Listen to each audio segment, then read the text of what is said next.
Aujourd'hui, le monde élève des standards qui brillent, mais qui ne tiennent pas devant Dieu. On applaudit la beauté, l'intelligence, l'influence, comme si c'était là la valeur d'une femme. Mais Dieu ne regarde pas comme l'homme regarde. L'homme regarde à ce qui frappe les yeux. Mais Dieu regarde au cœur. 1 Samuel 16, 7. Et ce qu'il cherche, c'est bien plus profond. Bien plus précieux. Il cherche une femme vertueuse. Une femme qui n'est pas façonnée par les tendances du siècle présent, mais par la parole vivante de Dieu.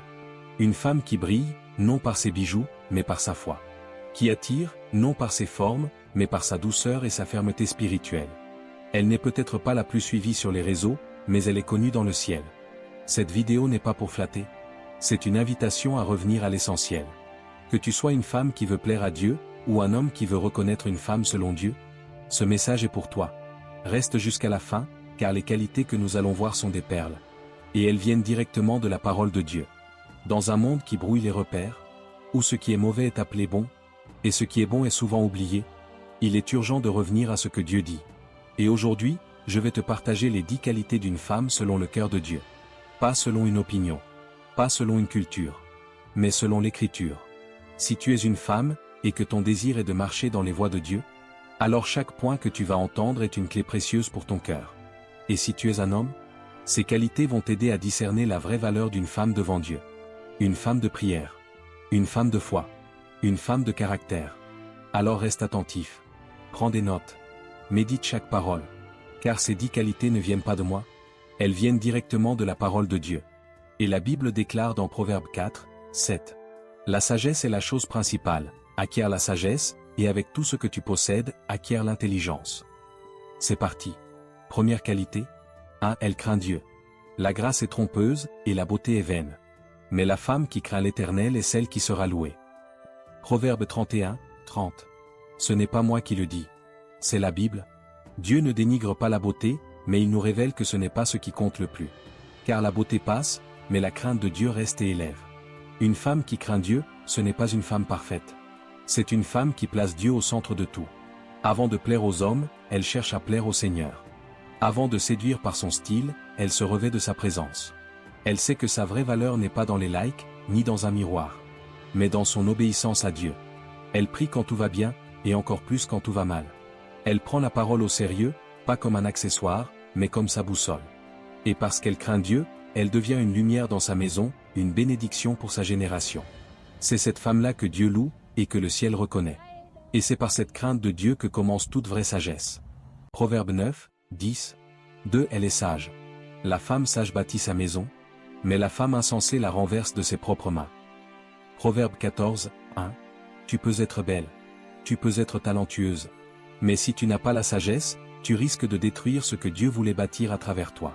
La sagesse d'une femme ne se voit pas seulement dans ses paroles. Elle se manifeste dans ses décisions, dans son attitude, et dans sa manière de gérer les conflits. Une femme sage ne parle pas sous l'émotion. Elle sait quand se taire, et quand parler avec douceur et autorité. Elle ne cherche pas à gagner une dispute, mais à préserver la paix dans sa maison. Elle est la colonne discrète mais puissante qui soutient son foyer.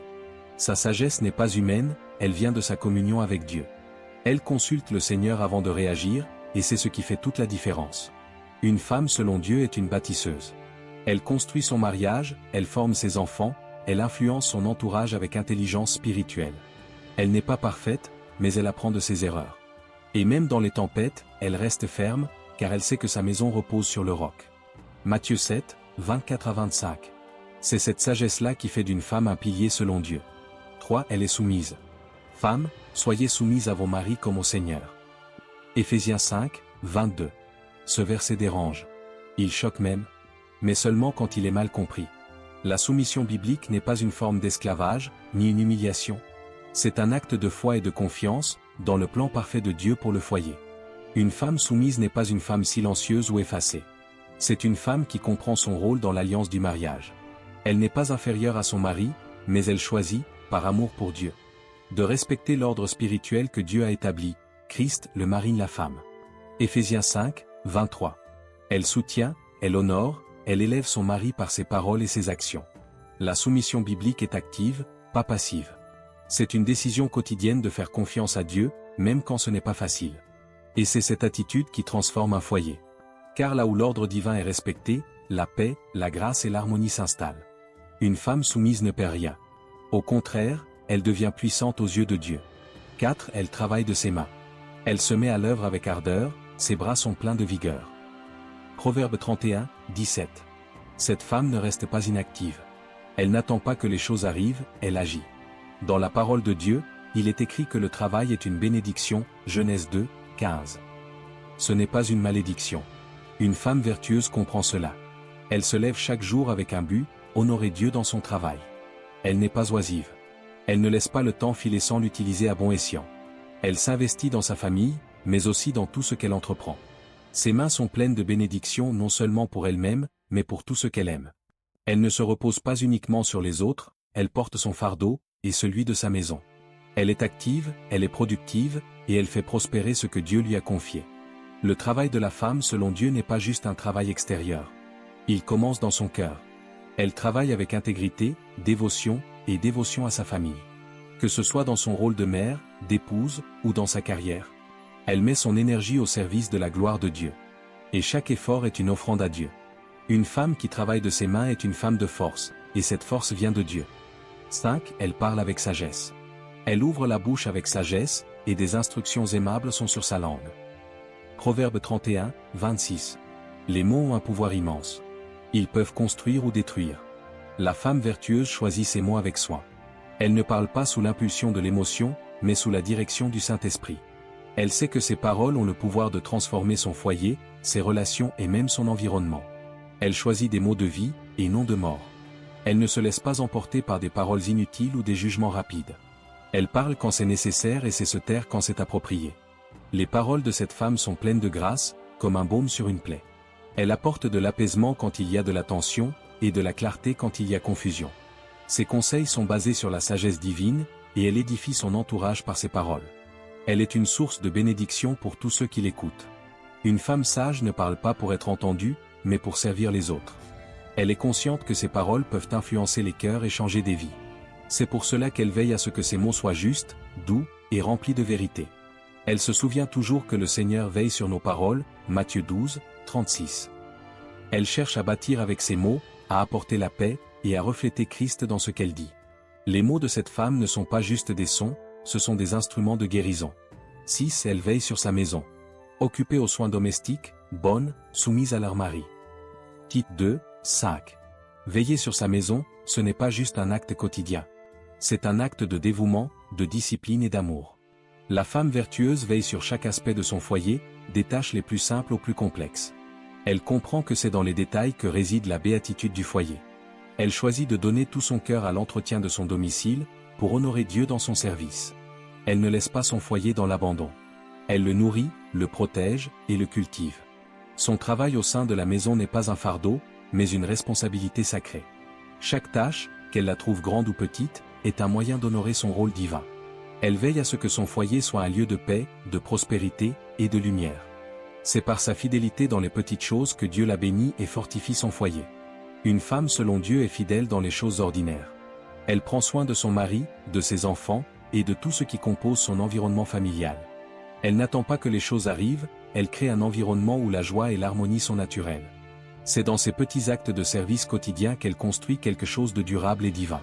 Une femme qui veille sur sa maison n'est pas simplement présente, elle est une bâtisseuse d'héritage. 7. Elle est pudique. Ayez, non cette parure extérieure, mais la parure intérieure, cachée dans le cœur. 1 Pierre 3, 3 à 4. La société valorise souvent la beauté extérieure, les vêtements, le maquillage, l'apparence. Mais la parole de Dieu nous rappelle que ce n'est pas là que réside la véritable beauté. La pudicité biblique est une beauté intérieure, une beauté de cœur, qui ne cherche pas à séduire par des artifices externes. Elle est une femme dont l'âme rayonne de paix, de douceur, et de dévotion à Dieu. Elle ne cherche pas à attirer les regards, mais elle fait briller la lumière de Christ en elle. La femme vertueuse sait que sa valeur ne dépend pas de son apparence physique. Elle met son énergie à nourrir son cœur et son esprit, en cultivant des qualités comme l'humilité, la douceur, et la maturité spirituelle. Elle attire les autres non par des moyens externes, mais par la quiétude de son âme. Elle est une femme de prière, une femme qui reflète la gloire de Dieu à travers sa vie et son attitude. Ses vêtements peuvent être simples, mais son caractère est une parure précieuse qui honore Dieu. La beauté extérieure est éphémère, elle passe avec le temps. Mais la beauté intérieure, celle qui vient de l'esprit et du cœur, reste éternelle. Cette femme qui est pudique cherche avant tout à plaire à Dieu, à refléter son amour à travers ses actions, ses paroles et ses choix. Elle comprend que c'est dans l'intimité avec Dieu qu'elle trouve sa véritable beauté et son identité. Une femme pudique est une femme de paix, et sa beauté vient de l'intérieur, là où l'Esprit Saint habite et l'éclaire. 8. Elle prie et intercède. Anna priait dans l'amertume de son âme, et elle versa des larmes devant l'Éternel. 1 Samuel 1, 10-11. Une femme selon Dieu est une femme de prière. Elle sait que la prière est son arme la plus puissante face aux défis de la vie. Comme Anna, elle ne cache pas ses émotions, mais les déverse devant Dieu avec foi et sincérité. Elle n'a pas peur de l'amertume ou des larmes, elle sait que c'est dans l'intimité avec Dieu qu'elle trouve la force pour traverser les épreuves. Elle est une femme diplômée du combat spirituel, qui sait que sa victoire ne dépend pas de sa force physique, mais de sa dévotion spirituelle. Cette femme est aussi une intercesseur. Elle prie non seulement pour elle-même, mais pour son foyer, son mari, ses enfants, et ses proches. Elle se tient dans l'écart pour demander à Dieu des bénédictions, de la protection, et de la sagesse pour ceux qu'elle aime. Elle comprend que l'intercession est un acte d'amour et de responsabilité spirituelle. Elle ne se contente pas de demander pour ses propres besoins, mais elle s'élève pour ceux qui l'entourent, intercédant pour leur bien-être et leur croissance spirituelle. Une femme qui prie est une femme d'impact spirituel. Elle sait que ses prières ont un pouvoir immense sur les vies qu'elle touche. Par sa prière constante, elle change les atmosphères, brise les chaînes spirituelles, et bâtit son foyer sur des fondations solides. Elle prend à cœur les promesses de Dieu, sachant que chaque prière qu'elle fait dans la foi pénètre les cieux et apporte des réponses divines. Une femme de prière est une intercesseur puissante qui transforme son environnement spirituel et physique. 9. Elle enseigne le bien. Elles doivent apprendre aux jeunes femmes à aimer leurs maris et leurs enfants. Tite 2, 3-5. Une femme selon le cœur de Dieu est non seulement une bâtisseuse de son propre foyer, mais aussi une mentor pour les autres femmes. Elle vit sa vie de manière exemplaire et devient un modèle de bienveillance, d'amour et de sagesse pour les plus jeunes. Elle prend à cœur d'enseigner les valeurs bibliques, en particulier la manière d'aimer son mari, de soigner ses enfants, et de gérer son foyer avec dévotion. Elle comprend que sa vie est un témoignage vivant, et qu'elle doit transmettre ce qu'elle a appris à d'autres femmes, pour les aider à grandir dans la foi et dans la sagesse. Elle est une guide spirituelle. Elle accompagne les jeunes femmes dans leur croissance spirituelle et les aide à comprendre les principes de la foi chrétienne. Sa vie est un modèle de discipline, de pudeur et de sacrifice, et elle montre comment appliquer ces principes au quotidien. Elle n'hésite pas à partager ses expériences, ses erreurs, et ses victoires pour encourager les autres à suivre le chemin de la vertu. Elle enseigne que l'amour pour son mari et ses enfants est fondé sur une relation profonde avec Dieu, et que l'équilibre familial repose sur l'amour de Dieu. Une femme qui enseigne le bien est une source de sagesse et de conseil. Elle sait que son rôle en tant que mentor est une responsabilité divine. Elle n'enseigne pas seulement par des paroles, mais aussi par des actions. Elle est un modèle vivant de ce qu'elle prêche, et cela lui donne un impact durable dans la vie des autres. Elle comprend que chaque femme qu'elle guide porte en elle un potentiel incroyable, et elle se fait un devoir de l'aider à le découvrir et à le nourrir. Une femme qui enseigne le bien est une lueur d'espoir, un pilier de sagesse pour les générations futures. 10. Elle aime profondément. L'amour est patient, l'amour est plein de bonté. 1 Corinthiens 13. Une femme selon Dieu est avant tout une femme qui aime profondément, comme Christ nous aime. Elle aime avec patience, même lorsque les circonstances sont difficiles. Elle pardonne sans réserve et montre une bonté qui ne dépend pas de la situation ou de la réciprocité. L'amour de cette femme est inconditionnel, et elle cherche toujours à refléter l'amour de Christ dans ses relations. Cet amour est actif, il se manifeste dans l'écoute, la compréhension, et dans le soutien que cette femme offre à son mari, ses enfants, et ceux qui l'entourent. L'amour de cette femme est sacrificiel. Elle sait que l'amour véritable exige des sacrifices. Elle renonce parfois à ses propres désirs pour honorer ceux des autres. Cet amour ne se contente pas de beaux discours, il se manifeste dans les actes. Elle sert sans compter, elle soutient quand tout semble s'effondrer, et elle honore même quand elle n'est pas honorée. Elle choisit d'aimer même quand cela est difficile, suivant l'exemple de Christ, qui nous a aimés jusqu'à la croix. Une femme qui aime profondément est une source de paix et de guérison. Elle sait que l'amour véritable guérit les cœurs brisés, ramène l'unité dans les familles et transforme des vies. Cet amour n'est pas limité aux moments faciles, il est aussi présent dans les épreuves et dans les conflits, apportant réconciliation et restauration. Une femme qui aime comme Christ, avec patience, bonté et sacrifice, est une force inébranlable qui inspire et transforme son entourage. Tu ne peux pas devenir cette femme par tes propres forces. La transformation dont tu as besoin va bien au-delà de ta volonté ou de tes efforts humains. Elle nécessite une transformation du cœur, une transformation spirituelle que seul le Saint-Esprit peut accomplir en toi. Ce n'est pas par tes actions seules que tu deviendras une femme selon le cœur de Dieu, mais par ta relation personnelle avec Jésus-Christ, qui t'offre un amour, une sagesse et une force divine. Cela commence par une décision profonde et personnelle, te rapprocher de Jésus-Christ. C'est en lui que tu trouveras la véritable force, la sagesse et l'amour pour accomplir tout ce qu'il t'appelle à être. Prends ce moment pour lui ouvrir ton cœur, lui permettre de te guider, et lui demander de te transformer à son image. Cette décision est l'étape clé pour voir ces 10 qualités se manifester dans ta vie, car c'est par Christ en toi que tu deviendras cette femme vertueuse que Dieu désire. Que cette prière soit un point de départ dans ton parcours spirituel, une prière pour un cœur renouvelé et une vie entièrement dédiée à sa gloire. Si tu veux que Dieu fasse de toi cette femme, écris en commentaire. Seigneur, façonne-moi. Et si tu es un homme qui attend une telle femme, écris. Seigneur, prépare mon cœur. Et surtout, abonne-toi et partage cette vidéo pour édifier d'autres vies.